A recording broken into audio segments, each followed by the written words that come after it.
Hello students, today we have to start with our next topic, that is the periodic trends in properties of elements. So now, what is the definition or meant by the words periodic trends in the properties of the elements? So periodic trends means as we are moving in a certain group or a period, we can see some type of the similarities in the behavior of the elements in terms of their physical and chemical properties. So all these trends we have to study under the topic of periodic trends in the properties of the elements. For example, we can see that as we are moving in the first group from top to bottom, we can see there is the same valency. So there is the similarity in the physical or chemical properties of the elements after certain specific interval of the times, which is repeated again and again. All this we have to cover under the topic of the periodic trends in the properties of the elements. For example, the electronegativity of elements or ionization enthalpy of the elements, all these trends, how they are varying, we have to study under this topic. So we will going to start with our first trend, that is we have to see the variation of the atomic radius. First, the simple definition of atomic radius you have learned in your 9th or 10th class as the distance between the nucleus and outermost shell electron. This is known as the atomic radii. In your previous classes you have learned this definition for atomic radii. So now here we cannot measure the exact size of an isolated atom because its outermost electron have a remote chance of being found even at a large distances from the nucleus. So we are expecting that it is difficult to measure the exact size of an atom because the probability of electron is equal at all the regions or in all the orbitals. Is the probability of finding the electron is equal, and even electron can be found even at very large distance from the nuclei at very far positions. The chances of finding the electron is almost equal at everywhere. So we cannot measure the exact size of the isolated atoms.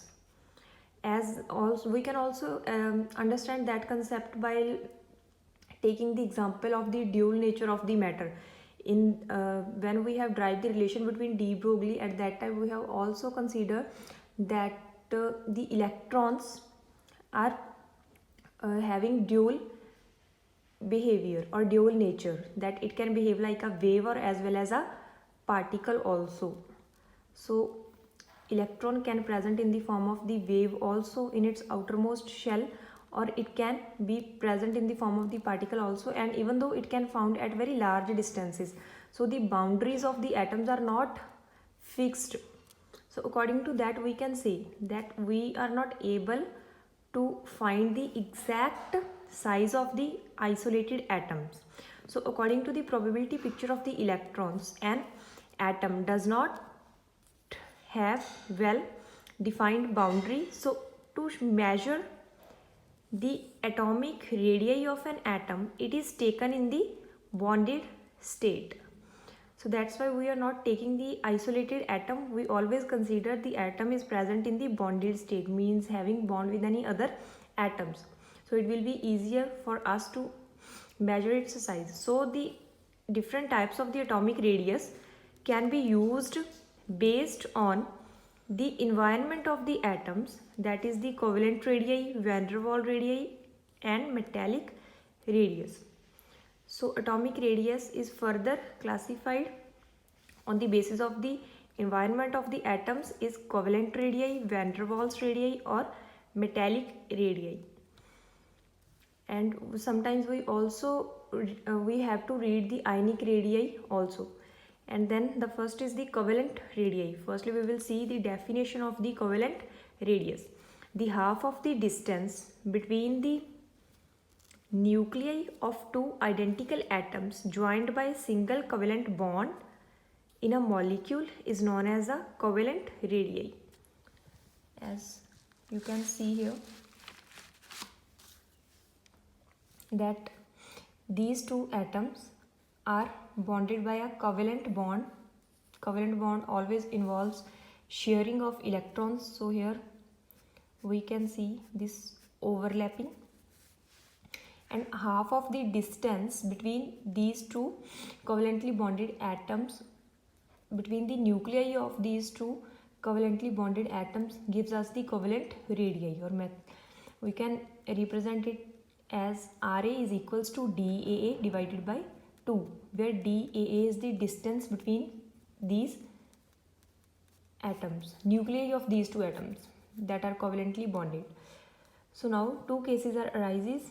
If the covalent bond is formed between the two different elements, then when the electronegativity is different, then we have to use this expression to find out the distance between the nuclei of two different atoms, that is equals to Ra plus Rb minus 0.09 Xi A minus Xi B, where Xi A and Xi B are the electronegativity of A and B, and if the electronegativity is same, then DAB is equal to RA plus RB. These are the formulas that we can use if we are having the different type of the elements. Like here we are having the same atoms, A type atoms, but when we are taking A and B type atoms, then these cases are arising, and if the electronegativity is same, then we can take the distance simply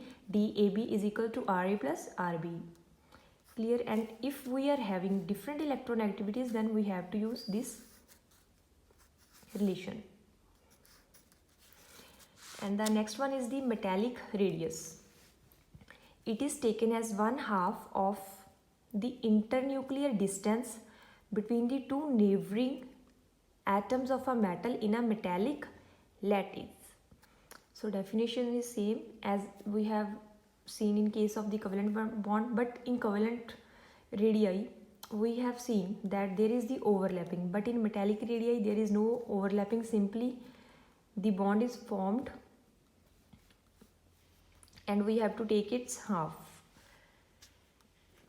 And in actual, metal does not formed by any bond with each other. They have the tendency to attract the atom of the same element because of the free electrons in their outermost shell. So they form metallic lattice. So in general, metals are generally forming the lattice in 3 dimension. So for example here, this metallic atom, this is the nucleus, can attract the another atoms of same, which are having the same nature, towards itself. Clear?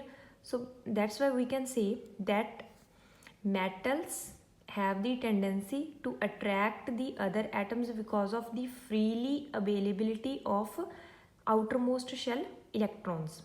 So we have to take the half of the distance between these two nuclei of the atoms which are very strongly attracted towards each other. So this could be the metallic radii, and the bond formed here is known as the metallic bonds. Clear? This bond is metallic bond. This bond which is formed between the nuclei of these two metals, this is the metallic bond. And the next is the van der Waals radius. Van der Waals radius was formed because of the intermolecular forces of attraction between the two molecules.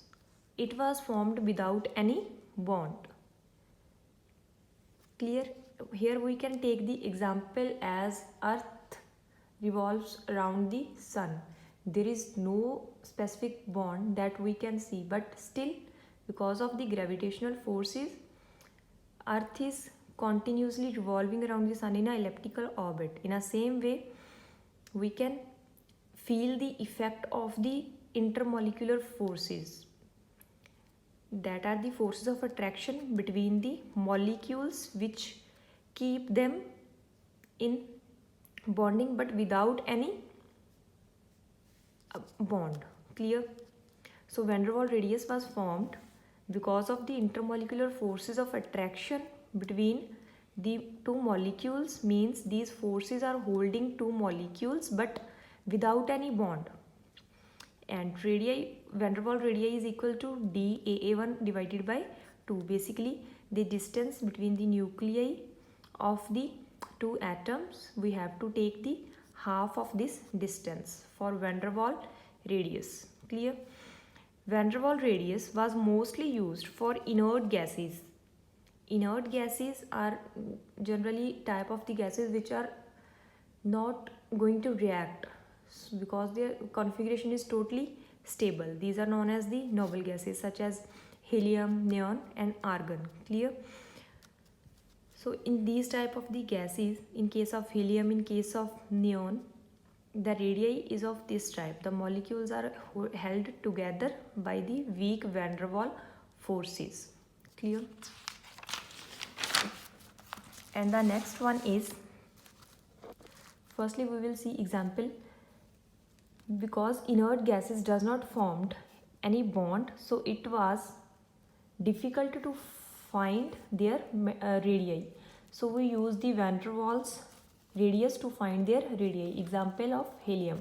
Note, van der Waals radius is greater than the covalent radius because of the large space between the two atoms of the noble gases.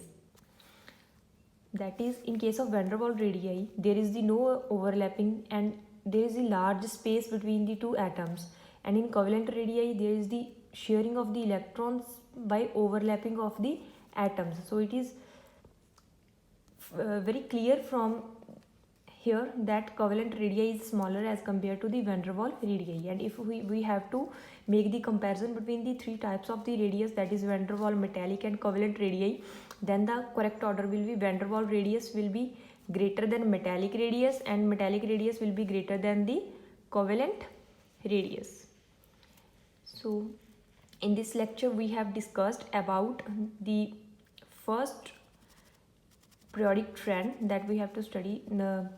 Under this we have started atomic radius and how many types of the atomic radius we have to take into the consideration with their definitions we have studied here. Thank you.